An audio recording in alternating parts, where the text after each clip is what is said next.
ಮನೆಗಳನ್ನ ಪ್ರತಿ ದಿವಸ ಕಾರ್ಪೊರೇಷನ್ ಭಾಗದಲ್ಲಿ ಹಂಚ್ತಾ ಇದ್ದಾರೆ. ಅವ್ರಿಗೆ ಯಾವುದೇ ಒಂದು ರೀತಿಯ ಸೌಲಭ್ಯಗಳನ್ನು ಕೊಡದೆ, ಮನೆಗಳಿಗೆ ದಾಖಲೆಗಳನ್ನು ಕೊಡದೆ, ಒಂದು ವಿಕಂತು ಸ್ಥಿತಿಯಲ್ಲಿ ಇಟ್ಟು ಪ್ರತಿ ದಿವಸ ನಾವು ಬೇಕಾದಾಗ ಕೊಡ್ತೀವಿ ಅಂತ ಹೇಳ್ತಾನೆ ಇರ್ತಾರೆ.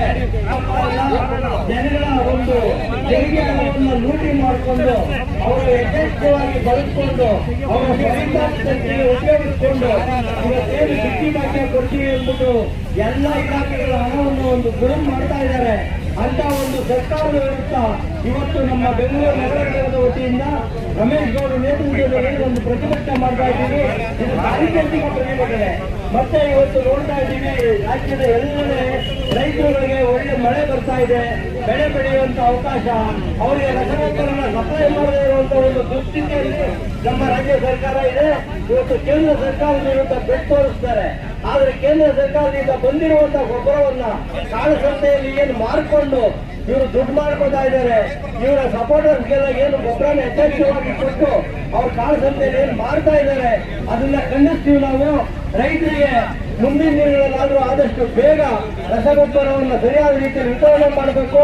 ಆ ವಿತರಣೆ ಮಾಡೋವರೆಗೂ ನಮ್ಮ JDS ಪಕ್ಷದ ಒಂದು ಹೋರಾಟ ನಿಲ್ಲೋದಿಲ್ಲ ಅಂತ ನಾವು ಈ ಸಂದರ್ಭದಲ್ಲಿ ಹೇಳ್ತೀವಿ. ಮತ್ತೆ ಬೇಕಾದ ಗೊಂದಲನ ಆದಷ್ಟು ಬೇಗ ಬಗೆಹರಿಸಬೇಕು. ಇವತ್ತು ನಮ್ಮ ಅಧ್ಯಕ್ಷರ ನೇತೃತ್ವದಲ್ಲಿ BBMP ಆಯುಕ್ತರನ್ನ ಮತ್ತೆ ಜಿಲ್ಲಾಧಿಕಾರಿಗಳನ್ನೆಲ್ಲ ಭೇಟಿ ಮಾಡಿ ನಾವೇನೊಂದು ಮನವಿಯನ್ನು ಸಲ್ಲಿಸ್ತಾ ಇದ್ದೀವಿ.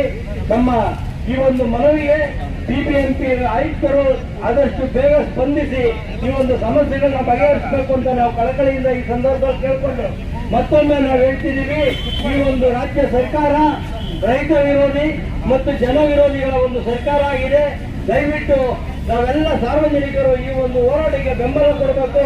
ಮುಂದಿನ ದಿನಗಳಲ್ಲಿ ಇನ್ನೂ ಹೆಚ್ಚಿನ ರೀತಿಯಲ್ಲಿ ನಾವು ಹೋರಾಟ ಮಾಡ್ತೀವಿ ಅಂತೇಳಿ ನಾನು ಮಾತು ಮುಗಿಸ್ತಾ ಇದ್ದೀನಿ. ಜೈ ಹಿಂದ್, ಜೈ JDS. ಈಗ